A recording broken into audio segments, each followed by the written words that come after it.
Welcome back, everybody, to another episode of Steak Experiments on Barbecue and Bottles. So last week, and we'll put a link to the video up here in the corner, we tested out when's the perfect time to season your steak. Do you season it 2 hours before you put it in the pan, immediately before or after you're finished searing in the pan? But now we're gonna take a little twist on that, and we're gonna try and season the steaks with salt 2 days before our cook. Now this is essentially a dry brine, and it's supposed to allow the salt to really fully absorb into the steak, break some of those tissues down, make your steak that much more tender. So we're gonna take 2 of these sirloins here. One of them, we're gonna do a dry brine setup. I'll show you how to do that. And the other one, we'll season 2 hours before the cook, which is the winner of last week's video, and we'll see which one's the better outcome. So stick around.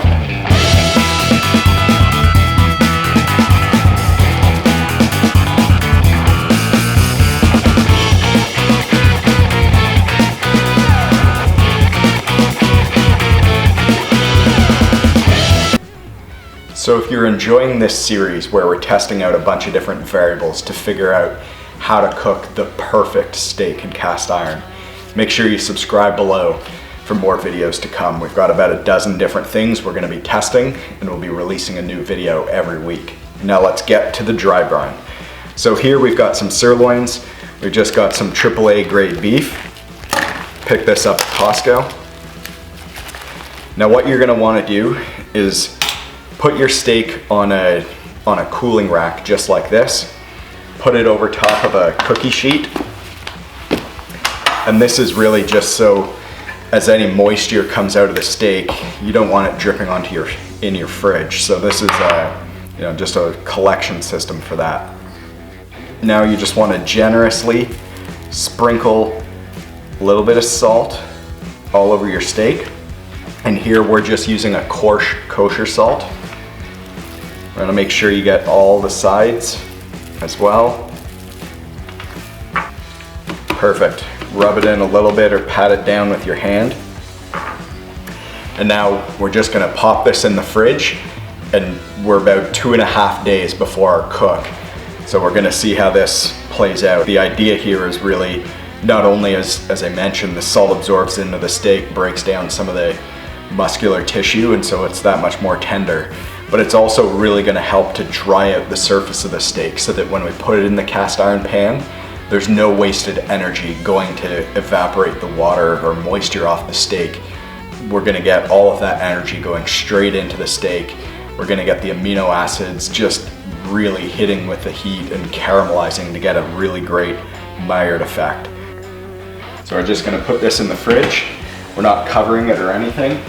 Just drop it in there like that and come check back in 2 days.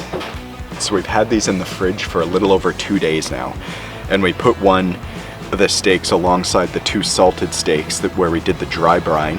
We just put a regular steak down here straight out of the package, and I think there's a couple really interesting observations here just to see the difference in the colors between these 2 steaks.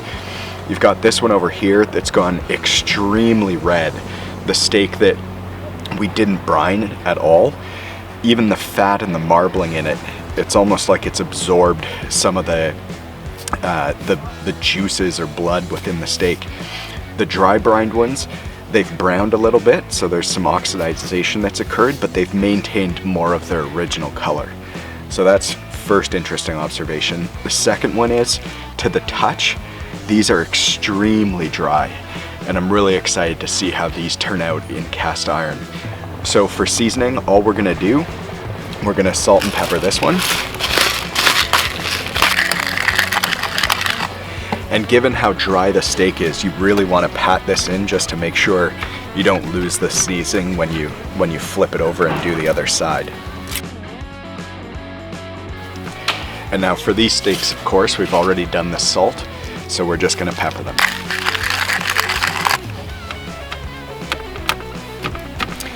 Perfect. Now we're just gonna let these sit for another hour to 2 hours, let them warm up to room temperature, and then we're gonna hit them with the cast iron. So while we're waiting for the pan to heat up here, just want to tell you a quick story. So one of our religious followers here who's watched virtually all our videos, Craig, he said, you know what, why don't you guys rebrand this steak journey video to Mythbusters, since that's kind of what we're doing. So let us know in the comments below if you like that idea. But anyway, big shout out to Craig for the suggestion. All right, now let's check if the pan's warmed up. So you need your pan to be north of 400 degrees Fahrenheit. We've got it at almost 600 here. So this is just absolutely screaming hot.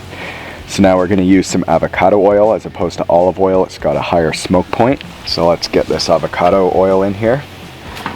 Pick up your pan. Make sure you get a nice even layer along the bottom of the pan. And now we're gonna drop in our steaks. So here we're gonna take the 2 sirloins that look the most similar in size and shape.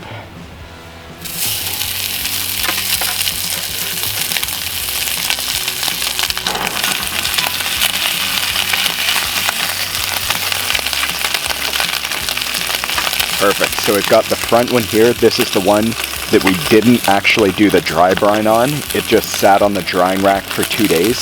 The one in the back, this is the one that we had the dry brine action on. So let's see what difference this makes. So these have been in the pan here for about 4 minutes. So we're gonna do a flip. Oh, just look at that crust.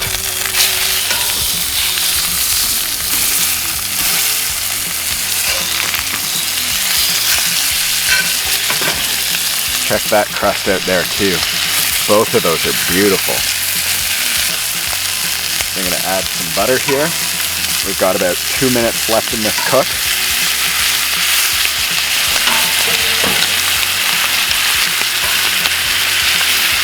Get that around all the sides. We're gonna add some rosemary here, just rough it up a little bit before we drop it in. And of course, we'd be remiss if we didn't add some garlic.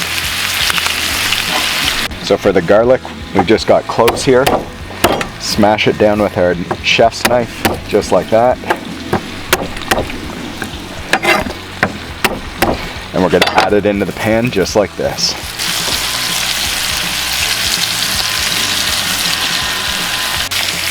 Now we're just gonna give these a quick basting here.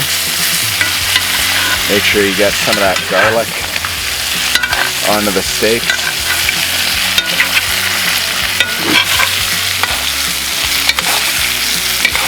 This butter's just gonna add some great flavor. Now we're just gonna check the temp here with an instant read thermometer. We're looking for just under 130, we're at 126. So that's probably got another couple seconds to go. This steak, it's only at 115, so we'll give that one a little while longer. But let's pull this first one. And just look at that crust.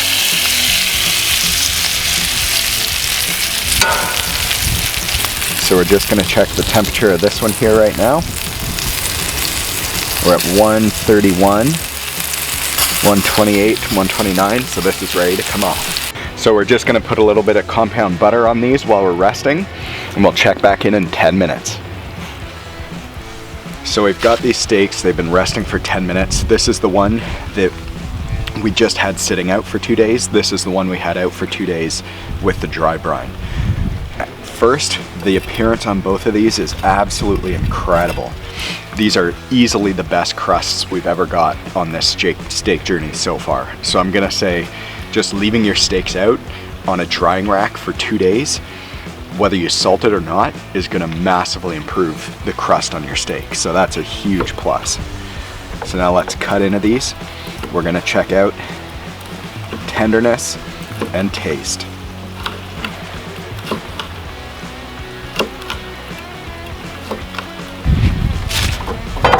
All right, folks, so we'll take a piece here from the middle of each, check them out. We've got nice medium rare, frankly, in both cases.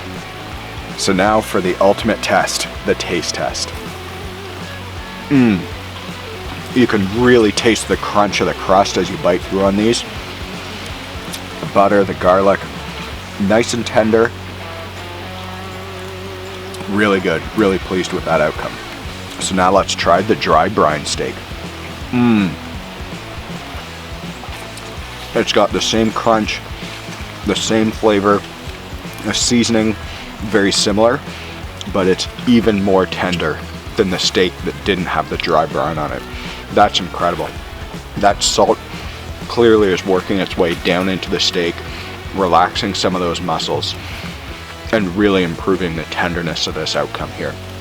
So I'm gonna give the win here to dry brining. If you've got the time, 2 days before, salt your steaks, put them on a drying rack, leave them in your fridge. So if you like this video, give us a like below, subscribe to this channel. We've got a few more of these tests coming up, so make sure you don't miss out. Stick around. Thanks for tuning in.